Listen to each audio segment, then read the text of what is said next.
Hello అండి అందరికీ. ఇంట్లో గోరుచిక్కులున్నాయండి. దాంతో ఎప్పుడు ఒకే విధంగా కర్రీ కానీ, ఫ్రై కానీ లేకుండా ఈసారి ఈ విధంగా పులుసైతే పెట్టానండి. చాలా చాలా రుచిగా ఉంది.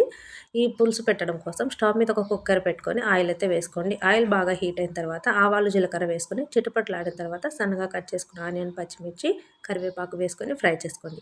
ఇవి బాగా ఫ్రై అయిన తర్వాత ఒక పెద్ద సైజు టమాటా అయితే తీసుకొని సన్నగా కట్ చేసుకొని యాడ్ చేసుకోవాలి. అలాగే కొద్దిగా అల్లం పేస్ట్ కూడా వేసుకొని మెత్తగా టమాటా మగ్గిపోయేంత వరకు ఫ్రై చేసుకోవాలి. టమాటా ఎప్పుడైతే మెత్తగా మగ్గిపోతుందో ఇందులోకి ముందుగా సన్నగా కట్ చేసి పెట్టుకున్న గోరుచిక్కులన్నీ కూడా యాడ్ చేసుకోవాలి. ఇవన్నీ యాడ్ చేసుకున్న తర్వాత ఒకసారి బాగా మిక్స్ చేసుకోండి. మిక్స్ చేసుకొని ఇందులోకి మసాలాలన్నీ కూడా యాడ్ చేసుకోవాలి. ఇప్పుడు మనకి రుచికి సరిపడా ఉప్పుని, కొద్దిగా కారము, పసుపు, అలాగే ధనియాల పొడి, గరం మసాలా, ఇంకా పల్లి, కొబ్బరి పొడి 2 స్పూన్లు అయితే యాడ్ చేసుకున్నాను. తర్వాత అంతా కూడా ఒకసారి బాగా మిక్స్ చేసుకొని కొద్దిగా వాటర్ అయితే యాడ్ చేసుకొని మూత పెట్టి ఒక 3 విజిల్స్ వచ్చేంత వరకు ఉడికించుకోండి. 3 విజిల్స్ అయితే మనకు పర్ఫెక్ట్‌గా ఉడికిపోతుంది. 3 విజిల్స్ తర్వాత మూత తీసామంటే మనకు ఆయిల్ అంతా కూడా పైకి తేలి గోరుచిక్కులనేవి మెత్తగా మగ్గిపోయి ఉంటాయండి. చాలా చాలా రుచిగా ఉంటుందండి ఈ కర్రీ అయితే. మనకి రైస్ మాత్రమే కాదు ఇది. మనకి చపాతీలకైనా కూడా, అలాగే దోసలకైనా, ఎందులోకైనా కూడా కాంబినేషన్ చాలా చాలా సూపర్‌గా ఉంటుంది. తప్పకుండా మీరు కూడా ఒకసారి ట్రై చేయండి.